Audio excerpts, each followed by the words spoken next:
Well,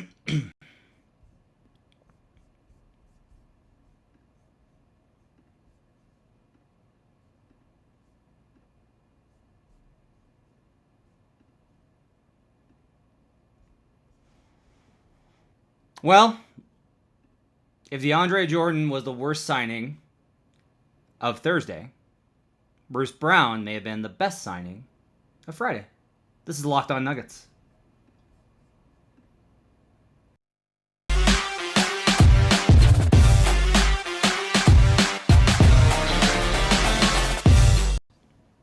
Welcome to Locked On Nuggets, your daily Denver Nuggets podcast, part of the Locked On Network, your team every day. Thanks for joining us and making us your first listen each and every day. We're free and we're available on all platforms, including YouTube, where you can join the show. And join folks like Josh Buckbird, who says, anyone still mad Tim Conley left? And Brody, who says, blessed with the late night pod. Appreciate you, Brody.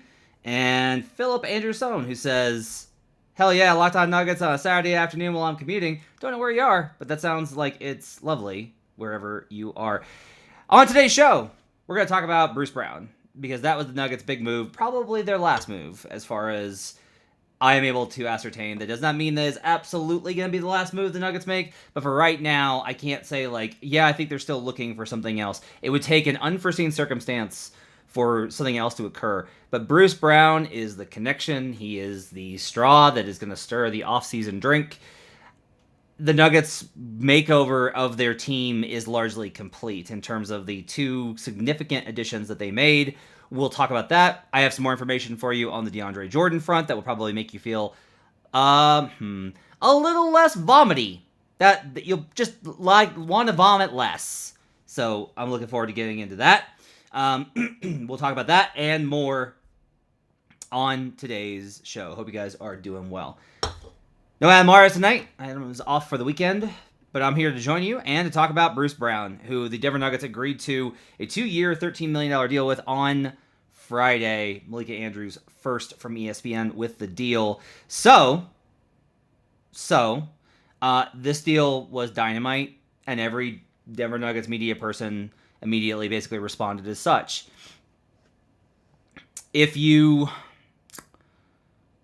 I have all the reasons to be skeptical, right? Because as always, whenever anyone's high on something, my impulse is to be like, well, it's blah, blah, blah. But look, the reality is this lineup, and Adam talked about this when he did the DNVR show earlier. This is to me the most important lineup. Jamal Murray, Kentavious Caldwell-Pope, Bruce Brown, Aaron Gordon, Nikola Jokic. 4 shooters in Aaron Gordon, 3 good cutters, 1 great pick and roll player with the ball in his hands, 1 Nikola Jokic that makes everyone better, and there's not a defensive weak point. There's no defensive weak point on that roster, on that lineup. You can target Jokic, but ultimately it's going to be hard to do that consistently given how good of help defenders Bruce Brown, Aaron Gordon, and KCP are. It helps a ton with connecting pieces. It increases their positional versatility. Bruce Brown is a difficult player for me to be able to tell you what position he plays. He's 6'5", guard, wing, forward. Any of those 3 you can ably describe Brown as. He's got a lot of muscle. He is able to make an impact inside. Now, last year, his numbers at the rim were the real problem. That was his weak point last season. I think some of that probably has to do with how dysfunctional the Nets were, and if you're not connected, you're going to have a hard time finishing cuts and things like that. So I think that's a tough spot for him to be in. I kind of expect him to be better. He should be great in transition. That's going to help. Look, as a shooter, honestly, his numbers were even better than I expected. I was like, oh yeah, he's a good shooter. And then I actually looked up the numbers on Bruce Brown, and golly, let's say golly. We'll use golly tonight as the word, because Purse Energy Sports catch and shoot 77th percentile, 39% of all the shots with a 58% effective field goal percentage. Not a ton of looks because the Nets rosters and rotations were really inconsistent. He very weirdly got benched to start the year. I don't know what that was about because he clearly was an important player for them. But his spot up stuff is just really good, and he's extremely versatile defensively. He brings a lot to the table. He's pretty much the perfect addition for this Denver Nuggets roster, in that it's a wing that can defend. He can play guard. He can play multiple positions. If you need to, you can slot him in small ball units. There's just like a lot of options now. And they got him for a really affordable price. Honestly, he's got a player option the second year, and that's probably going to be difficult to retain. Or it's going to cost him depending on what happens. But if he's that good, you make the decision and come up with it then. So, look, it's Bruce Brown. It's not Kevin Durant. Right? It's Bruce Brown. It's not Bradley Beal. But for what the Nuggets were looking to do coming in, the priorities were they needed to add defense, they needed to add wings, and they needed to not sacrifice shooting. Because Matisse Thybulle was a guy that everyone talked about, and Matisse Thybulle is an offensive liability. I love Matisse Thybulle. I think he's absolutely phenomenal defensively. I loved watching him play defense. He is borderline unplayable offensively. It's that bad. Like Sixers fans will tell you, it's that frustrating. Can't finish cuts. Bruce Brown is not that kind of a problem. Connor says, Matt, what are you doing? Go to bed. Sir, it is midnight on the mountain time. I have many hours of work ahead of me. Sasa asks, you think we're going to make any more moves? And the answer I have for you right now is no. I do not believe Vlatko Čančar is going to be waived. I believe he's going to be a member of the Denver Nuggets next season. I do not believe that anyone else is going to... Right now, look... They'll keep their ear out. If someone calls and is like, hey, what do you think about this? They'll definitely be receptive. They'll be exploring every option, as always. But I think the Nuggets are done as far as pursuing active improvements for the team. This is the roster. They're at roster spots. So, this is going to be the squad I expect going into camp, is my expectation. Casey puts a good point on this. He says, it means a lot that Bruce Brown wanted to be here, turn down higher deals, or rock with us. Fit's a really big, important part of this. I have a little bit of a tidbit for you, for someone that you should thank for this. Do you want to know, one of the connections here? It's Jeff Green. Jeff Green was pivotal for both DeAndre Jordan and Bruce Brown. Got a relationship with both of those guys from the Nets. And Jeff Green is well respected in locker rooms and very well liked. And Jeff Green, Uncle Jeff, was part of the reason that Bruce Brown wound up here. There's questions about DJ. We'll talk about DJ in the second segment. And I've gotten a lot of questions about Tim Conley's moves. We'll talk about those in the third segment. So, again, the big thing here is that Bruce Brown, he's described as a connector. And he is. He's a really able and willing and good passer. For me, it's also he's a lineup connector, in that you just have so many options now. Look, There will come a time when there is a playoff series in which MPJ is going to go nuts in it. It's just going to be man, they couldn't do anything with MPJ in that series. He just lit him up if he's healthy. That's going to be a thing. However, there's going to be a lot of series where you're man, MPJ was just he just couldn't stay on the floor in that series, at least early on. You don't have to worry about it. You legitimately, MPJ will obviously not love this, but you can legitimately be hey, we're going to close with Jamal, KCP, Brown, Gordon, Jokic. You can do that. You can get away with that lineup. There's a number of guys that he and KCP's versatility is great. He and Gordon's versatility is great. KCP and Gordon's versatility is great. You have just 2, 3, 4 that can switch constantly. And I'm not saying that MPJ's not going to start, because he absolutely is. But it's great to have that option. It also means, and somebody mentioned this to me today from the organization, that if you need offense, you go the other way, and you go Jamal Murray, Bruce Brown, MPJ, Gordon, Jokic, or you go Jamal Murray, KCP, Bruce Brown, MPJ, and Jokic. You have options. We talk about this all the time. You got to have different solutions to the problems that you face, and that's a really big key. So that's a big thing to keep in mind here is they have more solutions to the problems than they did a week ago, right? A week ago, before they did the KCP trade, they did not have as many options to solve their problems as they do now. It's a fantastic signing. It's a great job. Between this and the KCP thing, you can call the Denver Nuggets offseason a success. Not an A+, not 5 stars. It's not rousing. It's not incredible. These are still KCP and Bruce Brown. But you can still feel the Nuggets are better and equipped for the championship run that they think they can make. Let's take a break. We'll come back. I'll talk a little bit more about DeAndre Jordan. I have some more details on that.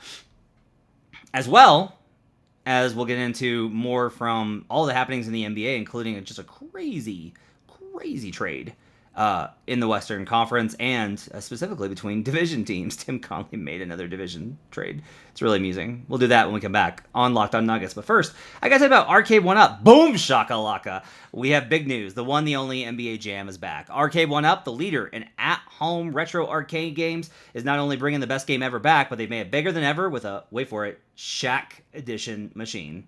People are obsessed with NBA Jam, and I'm thrilled to tell our listeners that you can once again play hoops with NBA legends in this arcade classic. Jump clear across the court and set the ball on fire in one of the first sports games ever to feature real and digitized NBA licensed teams. No fouls, no free throws, and no quarters required. Compete with friends and family through the all-new Wi-Fi leaderboards, making you more connected than ever. Pre-order now from arcade1up.com. That's arcade, the number one, up.com.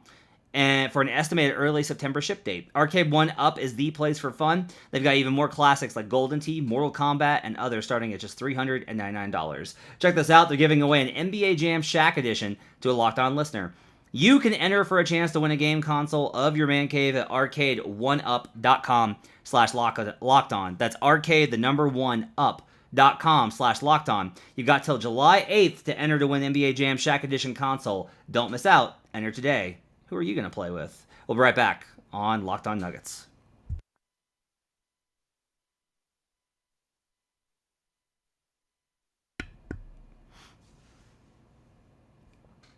Back here on Locked On Nuggets. Thanks for making us part of your day and your first listen every day. We're free and available on all platforms, including YouTube, and the chat is bumping on this Friday evening. Glad to have you guys with us. Appreciate you guys joining me for this solo episode. Looking through the comments here. Leo asked, do you think a team in need of a backup point guard will try and trade for Ish? Maybe, but I don't know if the Nuggets will take him up on it. Look, again, I expect Ish to be better than Facu was, which is just, that's the bar, right? And so if Jamal's got to take a night off, Jamal's probably not playing back-to-backs for a while, okay? So if Jamal's not playing back-to-backs, Bones is starting. And if Bones is starting, you need a backup point guard. So, like, you can't just be moving stuff just to move stuff. And there's two positions right now that are really squeezed in the NBA, and it's backup point guard and center. That's like the two positions on the market right now that are toughest, which leads us to DeAndre Jordan. Okay, I'm going to set the bar here, and we're gonna work from the groundwork down because I got more details, but we got to be clear on this. One, I am not going to try and sell you on DeAndre Jordan being a good signing. It was not. It was a bad signing. DeAndre Jordan loses his minutes. That's as far as I'm concerned, especially for this role. I can get around a lot of other things if you're like, well, the context of the team and, you know, the team was really bad, and but like the Kings guys I don't care about their plus minus, right?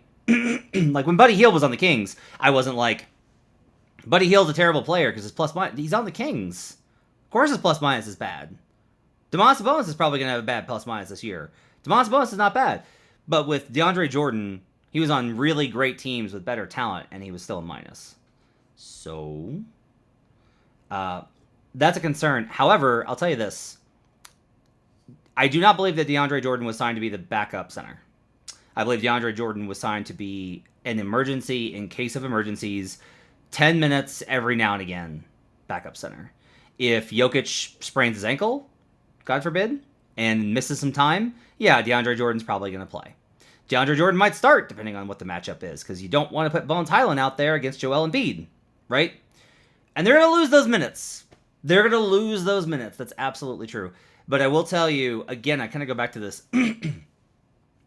The center position is nuts right now. The Nuggets are not the only team to take a swing on a center that has a long-term question mark and get that deal out of the way early. The Nuggets were not like, everyone freaked out because it was the first deal announced. Because the Nuggets basically were just like, all right, let's just get this out of the way and we're not going to worry about it anymore. Because, as you notice, center's actually getting to be a pretty competitive position. Like, Hardenstein got a big deal from the Knicks, and Andre Drummond got a pretty sizable deal from the Bulls. JaVale McGee got $20 million for 3 years. That's a terrible deal. JaVale's not good. He's not, guys. He's still not. He wasn't good when the Nuggets traded for him. He wasn't good last year. JaVale McGee's not good. And he's very rarely playable in the playoff series. Jay Boogie says, why not bring Boogie back? Okay. I don't have an answer for you. I will tell you what I think. He literally got into a fight with a teammate on court, on the road in a playoff game. Got into a verbal argument with the player. Boogie brings a lot to the table. Boogie also brings a lot of negatives. And like that kind, I don't think you want the drama. It's just like a distraction. The bench had so much drama last year where there's so much pressure on Facu and there's pressure to play Bones. And then you have the Boogie stuff. Like it's just, you want like a normal, the bench should not be this big thing. The bench should not be this big question mark. And look, it's entirely possible that the Nuggets are still going to have to cut DeAndre Jordan at some point and go a different direction. That's entirely possible. I do think it's a good idea that they are at least attempting, I think, to transition Bones Highland to play more 5. Not Bones Highland. That's wrong. Sorry. Zeke Naji to play more 5. Bones would be a wild 5. That's a galaxy brain approach. But I think Zeke plays some 5, and I think Vlatko Chanchar winds up playing some 5. So, Jay says, bring back Boogie and we compete. Look, man, there was a lot of times, like, Boogie had that nice stretch, but there's a lot of times when Boogie was an issue. Like, none of these guys are perfect. None of these guys are great solutions. It's just not. It's just absolutely not. So, still concerned about not having a true big off the bench, Malokic says. I think the front office didn't learn their lesson from the last 2 seasons. Yeah, I think it's fair. So here's the thing. I just want to try and make this argument to you. The problem was not that the bench was a negative last year. Most benches are negatives. For good teams, most benches are negatives. That's how it should work. Is that you have so much money tied up in your in your starting unit that your bench is not good because you don't have enough resources. So they wind up losing their money. They wind up losing their minutes to teams like Indiana or the Magic or some 500 team, right? The Pelicans. You wind up losing those minutes, but you win your starters' minutes because you have better players in your starting unit. The problem was not that they lost their minutes. The problem was that the bench lost literally in the worst way possible, the most extreme version. So here's like the question, like this, and this is I am not putting this out of the realm of possibility. If DeAndre Jordan is worse, if he drags down that unit worse than Facu Campazzo did, then it was a disaster and they were wrong. Like that's really the gamble. It's the difference between a -2 and a -13. That's like it. Is it's a -2 and a -13. So that to me is like the difference here. Is like they're banking on being like, yeah, we're probably going to lose the minutes with DeAndre Jordan, but we're not going to lose them so badly that it's like we have to make these drastic moves to try and address it. They're just thinking it's going to be like, yeah, it's not great, it's fine, but we're going to win a lot of the other minutes, and we can play some small ball. And look, there's some options there. I will tell you, oddly, there was some resistance to the idea of Jeff Green. I think the front office does not see Jeff Green as a center ever. I think Michael Malone will probably try Jeff Green at center at some points. So that's kind of it. I will tell you, and this was not something I heard from Denver, but this is what I heard from asking around the league, because I was basically just like, what is Denver doing? I did hear a lot of, like, you don't understand how good of a locker room guy he is. Like, DJ is very much like the opposite of Boogie, right? And if you're a fan, you're just like, I don't care. I just want you to score and dunk and look awesome and rebound. And DeAndre doesn't do any of that anymore. That's fair, right? But if you're on the inside of it and you're worried about locker room and you're trying to set yourself up for the lowest drama possible, I think last year was really stressful. I think last year was rough for everybody for a number of reasons. And I think they're trying to create a lower thing here. There's a lot of comments in here about like who to sign. Again, gotta stress this. They don't. There's no space, guys. Like, is done. Like, they filled the roster spots that I think they're gonna fill. I don't like all these kind of questions. I just don't think that this is kind of how that's going to go. Leo says, the new Barton is Jeff Green. I disagree with you. The new Barton is going to be Aaron Gordon. That's the new Barton. That's the person everyone's going to blame.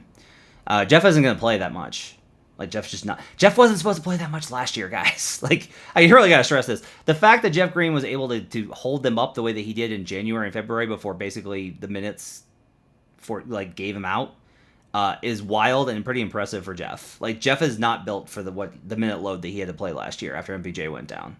So, and Jeff's not going to play that many minutes. Jeff might wind up being the new, I guess, Facu, if you want to say it that way, or whatever bench player in the past you've been annoyed with that wasn't Campazzo, that was just like a negative and you just didn't like. So that's where it goes.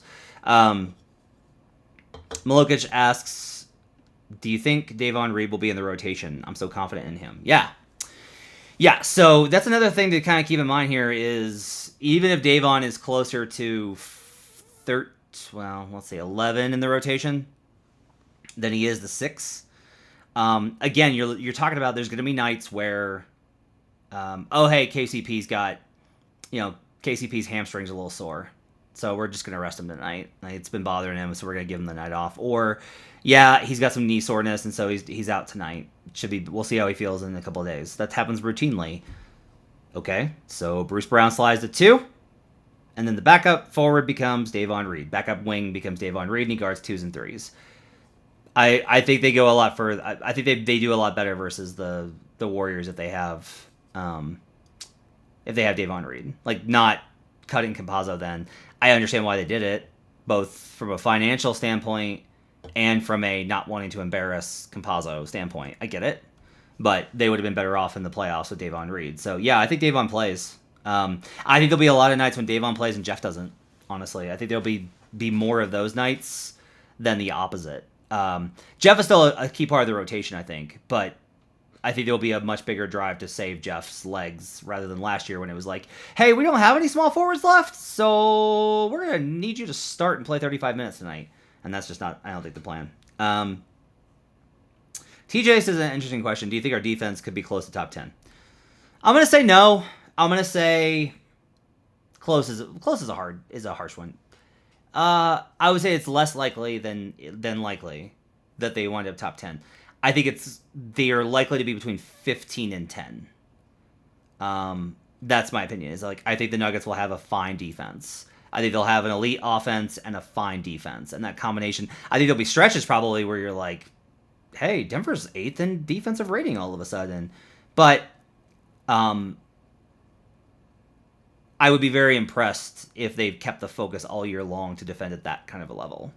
So that's where I'm at on that. So anyway, again, is Chanchar still a Nugget? Yes, he is. And I actually, I tried to answer this question, and yeah, the sense I got was that there's no plan to waive him. Chanchar's going to be around, which is honestly not surprising because part of this too, again, is you got to think about who will take the money that Denver has on a minimum. Who's going to Denver to not? And this is honestly the bigger thing that someone reminded me of today, which is it's a salient point.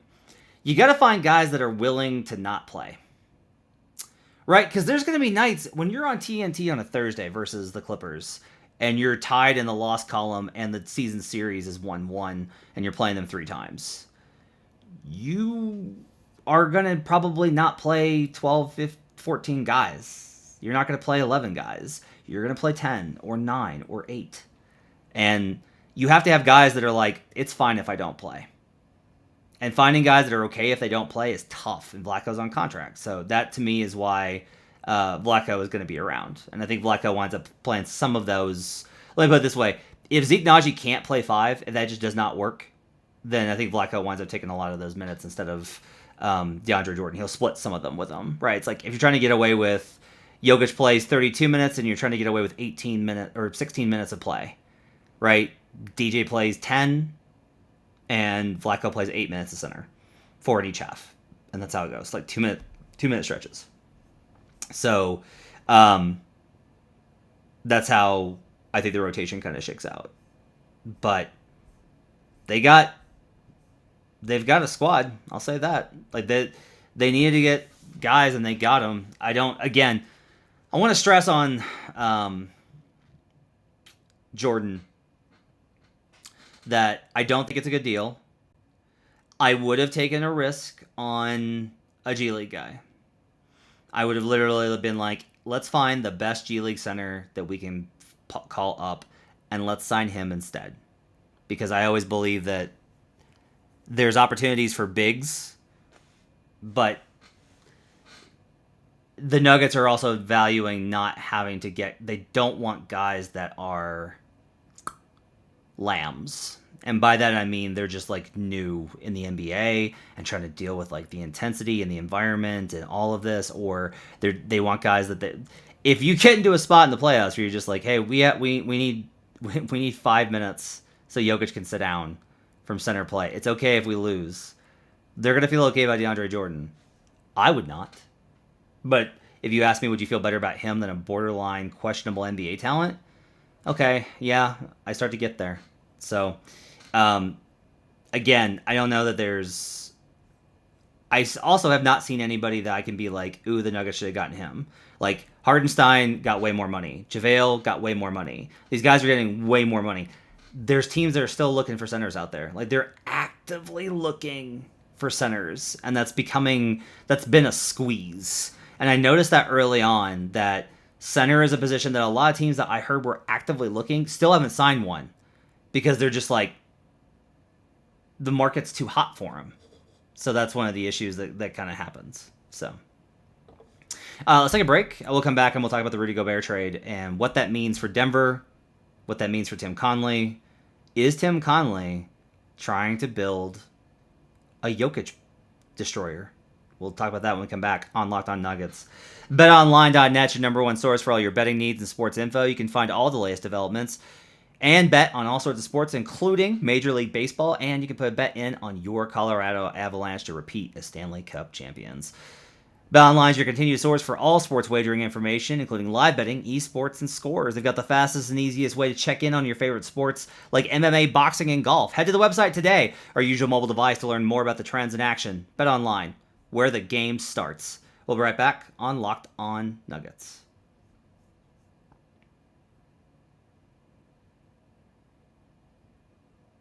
Back here on Locked On Nuggets, thanks for joining us and making this part of your day, your first listen each and every day. Thanks for the chat for joining me. There's 200 people in here at midnight. You guys are crazy. I love you guys. You guys are awesome. This is so amazing. Looking on the comments.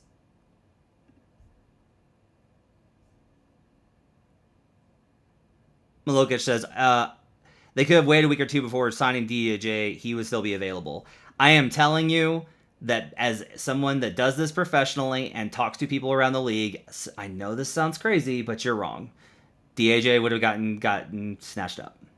I know that's look, again, not advocating for the signing. He was unplayable in his last 3 teams. Okay, I am telling you that it's simply not accurate to say that no one was going to sign DeAndre Jordan, because teams are literally like, excuse me, do you understand like how the NBA operates? Like, do you know the rules of basketball? Okay, you've played in the NBA before? Yes. Are you over 6'9"? Yeah. Okay, we have money for you. That's literally where it's at. So, today, the Utah Jazz finally pulled the trigger. It's finally over. The Rudy Gobert era is done in Utah. Tim Connolly trades 4 first-round unprotected picks to the Utah Jazz, along with a pick swap, along with his old friend Malik Beasley and Jared Vanderbilt. Vando and Beasley have just got to be like, why? What you traded us twice, and you traded me first from Denver to Minnesota, and then from Minnesota to Utah. Is Tim going to take over the Jazz and then trade him to Orlando next? Is that the next move?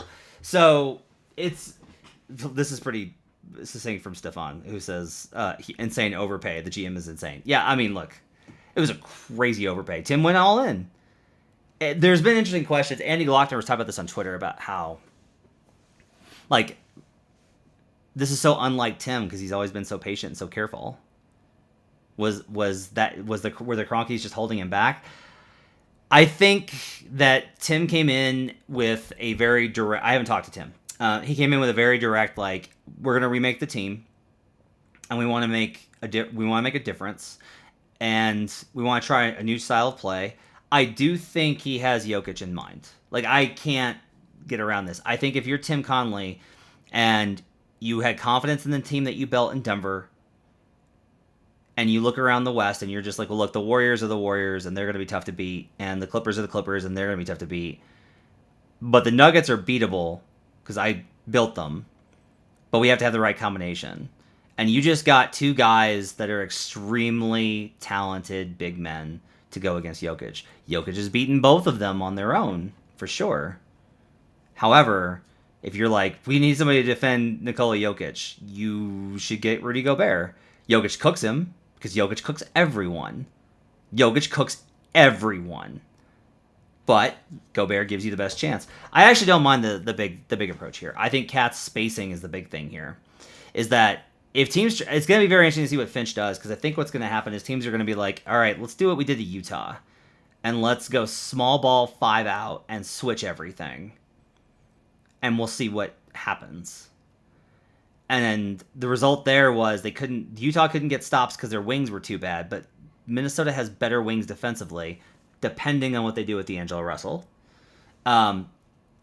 And on the other end, the Jazz couldn't punish him because the Jazz wouldn't feed Rudy Gobert, but instead the Wolves are just gonna feed Towns, and Towns is gonna score on the inside, and Gobert is gonna rebound, and they will dominate the glass so much versus those small ball lineups, and they'll have 3-point shooting, but they're gonna try and win those differentials. So, look, I really want a Utah-Denver series. Or a Minnesota-Denver series, sorry. A Minnesota-Denver series would be incredible. It would just be fantastic theater between Tim Connelly and Cat and Gobert. Like, it would just be absolutely terrific. So, I still think Denver wins. But if you're Tim Connelly and you're trying to build it, don't be surprised if TC's not done. Like, I still think they're probably looking to move D'Angelo Russell. I think that's the move that they're trying to make. So that is my thoughts on that trade for Minnesota. Utah, look, I asked 6 people tonight around the league. I was like, what do you think Utah's doing? And I got 3. They're definitely rebuilding. They got to move Donovan. And I got 3. I think they're trying to reconfigure things to make a move for something else, because the picks right now are extremely valuable. If you want to get something, the seller's market or the buyer's market's tough right now because so many teams are asking for such a high return. So if you have all these picks and you don't want to just keep them, if you're actually looking to add things, you can get good players. Like, there's a lot of guys on the market that you can reach out to, because so many teams have had... Part of that's because so many teams have had to give up so many picks. You know, if you're Atlanta that just sell these picks for DeJounte Murray, and the Jazz call about Bogdanovich... Imagine Bogdanovich and Bogdanovich. I'm going to lose my mind if that happens. But if they call out Bogdanovich or Collins, and they go, hey, we'll give you some of these picks that we got in return. We'll give you, our own pick and a 25 and a 27.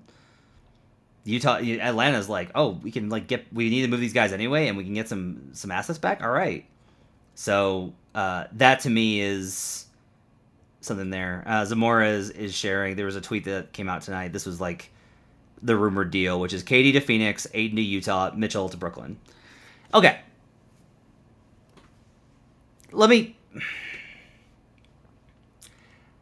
I talked about this last night a little bit on the show. I heard conversations happening between Minnesota, Utah, and Phoenix. That Phoenix was going to send Utah Ayton, and the Jazz were going to send Minnesota Gobert, and the Wolves were going to send D'Angelo Russell and a lot of stuff to Phoenix. If you kind of reconfigure, if you take the basics of that deal and then you pivot to Brooklyn, it makes some sense. Tony Jones broke down why this is not possible based off of the specific players involved, because you can't have 2 designated rookie scale contracts on one team.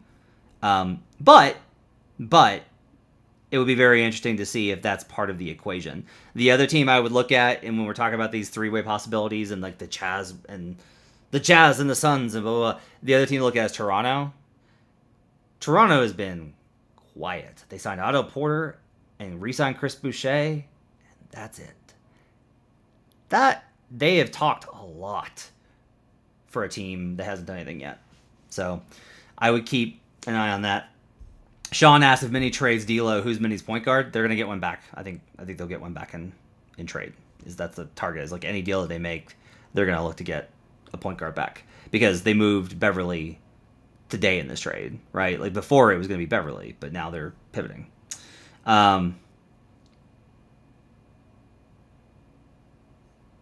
Weird question from Stefan about the front office turning their back on Jokic. Some of these comments, you guys. I love most of the comments, and every now and again, there's just like a what? Leo Clayman, Ainge doesn't trade picks away. He just sits on them. Maybe. He'll trade him if he thinks he can get a contender. There's been talk. Immediately, everyone was like, ooh, the Jazz are going to make a run at KD. I will just tell you my position on this is that Kevin Durant's going to go where he wants. It may not be the team he wants. It may have to be the second team he wants, right? In my experience, the stars go where they want to go. It impacts your relationship with other free agents. It impacts your relationship with agents. It impacts your relationship with marketing managers. It impacts your relationship with friends of these guys. Like, there's just, you have to be careful with, if you basically, let me put it this way. If Kevin Durant does not want to go to Utah, Kevin Durant can just not play for Utah, and he can not play and get fined and pull Ben Simmons, and that turns into a really ugly situation. So any team that trades for him needs an assurance that he'll play. And I don't know if Utah gets one, because Kevin Durant has an immense amount of power. He has all the money in the world, and he has a lot of power. So what's the deal? So how that translates, the Nets do not have all the leverage here like everyone's acting. That's crazy talk. That's not how this operates. So Juan brings up the Pacers trade. Yeah, I think honestly Denver lucked out a little bit in that nobody in the West made a better offer for Brogdon. Boston really gave the Pacers a bag of chips and a high five for Brogdon. Yep, I was talking about this for weeks on Locked On NBA, which you can find on Tuesdays with me and David Ramil. But the Pacers have been trying to give away Brogdon for months and couldn't find a taker. So I'm not surprised. He brings a lot of question marks in terms of Brogdon. Oftentimes, my understanding is that he thinks he's the smartest person in the room because he is. He literally has a degree in public policy. Brogdon's smarter than me, which is not saying much, but he's smarter than most people. So that I think is a problem. Plus, he's got the medical is a bigger thing. He's got foot issues. He basically had to take off for most of this year because they were worried his Achilles would explode. So that caused a lot of stagnation on the market for him. Max says we need one more piece. Why? We're gonna have to have this conversation right now because it's driving me crazy, guys. 2 years ago, it's 2022. In 2020, you made the Western Conference Finals. Yes, it was in the bubble. A lot of weird stuff happens. Absolutely, the West is tougher, 100%. Okay. 2 years ago, you made the Western Conference Finals. You have the two-time reigning MVP. You have Jamal Murray. You have Michael Porter Jr. You have Aaron Gordon. You have Bruce Brown. You have KCP. You have Bones Highland. That list I just gave you is one of the better rotations in the league. You're there. You may not win it, but you don't need one more piece. Could you use it? Yeah. Would it be great to? I don't know. I'm trying to think of a guy that went for cheap today. There really wasn't one. Derrick Jones Jr. Maybe. But most of the guys that would be extra pieces wouldn't play. The rotation is going to be pretty well set. You are at that level. I have said this pretty much since the KCP trade.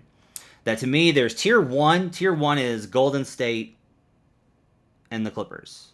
Because they have so much freaking depth now. The Norman Powell, Robert Covington trade the Clippers have so much depth. They're so well coached. Kawhi is so good. PG is so good. And they have so much depth. That it's Warriors and Clippers. And then there's tier 2 in the West. And tier 2 in the West to me is, right now, Phoenix. We'll see. It's Phoenix, Denver, Dallas, and Memphis. And Memphis did not get better. They didn't. Memphis has not gotten better. Okay, they lost DeAnthony Melton. They lost Kyle Anderson. They lost 2 key guys. Jaren Jackson's going to be out for 6 months. Memphis is not going to have as good of a record as they did last year. Will not happen, I believe. Don't think you could really argue Dallas got better. I liked the Christian Wood signing, but they lost Jalen Brunson, so it's kind of a wash. And then they added JaVale McGee for $20 million. Right? And I don't think there's a whole lot of idea that JaVale is going to be a playoff 30-minute guy. So I don't know if Dallas got, I don't think Dallas got better. Right? Phoenix may add Kevin Durant. That's entirely possible. If that's the case, it's going to be a bummer and it's going to be frustrating. But look, Chris Paul, we saw this team implode, COVID or not, a lot of things there. But you're on the level. You're on the level. You're on the level that you need to be. I understand the impulse to be like more, more, more, more, more. I do think, however, that when we say like you need one more piece, I will tell you that I think this roster is optimized for what Denver can obtain. Like that's based off of my understanding of where the market is. That's my understanding of like seeing all the moves across the board. Like I do not think that you can get a better addition. I just don't think that there's a chance of you being able to do that. And I don't, one, you're at a roster spot, so it doesn't really matter if you think it. But look, if you get into the season and things aren't working, then you can make a trade. If you're wrong, if all of your moves, or if things just sour for inexplicable reasons, that's entirely possible. But ultimately, you're there, and you need to feel like you're there. The Wolves are not better than the Nuggets after today. The Warriors are still better than the Nuggets, even after losing Gary Payton. They got Dante DiVincenzo, which is a really nice pickup, but they have Steph Curry, Draymond Green, Klay Thompson. The Warriors are still better. They're the champs. They go at the top. The Clippers are probably better. Somebody said that, like, Irwin says, I have a feeling you'd still take Denver in the series over the Clippers. I'd have to really think about it now. They're a much different team. They don't rely on Marcus Morris as much as they used to. They don't rely on Marcus. Now, losing Hartenstein, I think, hurts them bad. That hurts them, but it's something to consider. Juan says the Lakers are still the Lakers. Well, we'll see, Juan. We'll see how this. We'll see how things shake out with the Brooklyn Nets, but that's how that goes. All right, that's gonna wrap it up for Locked On Nuggets for this week. Adam and I'll be back on Monday. We'll break down whatever other moves there are around the NBA. We'll talk more about the lineups, the rotations. Summer League, I haven't gotten to it, but I'll look at the Summer League roster and get you a breakdown on what to expect next week in Vegas. Adam and I will both be there. Shows should be steady next week. We will have several. Adam and I are going to be running around in Vegas, but we'll have shows for you then. Until then, hit us up on Twitter at HB Basketball or at Matt Moore TAN. You can follow the show on Twitter at Locked On Nuggets. Josh says Monday's the 4th. Do you think I get to take the 4th off, Josh? Is that what you think? Because I don't. I've never gotten to take the 4th off. And that's okay. My job is really soft. It's not really a job, so it's fine. Thanks for joining us. Have yourselves a great night. Have yourselves a great weekend. Happy 4th of July, everybody. We'll see you guys again next time on Locked On Nuggets.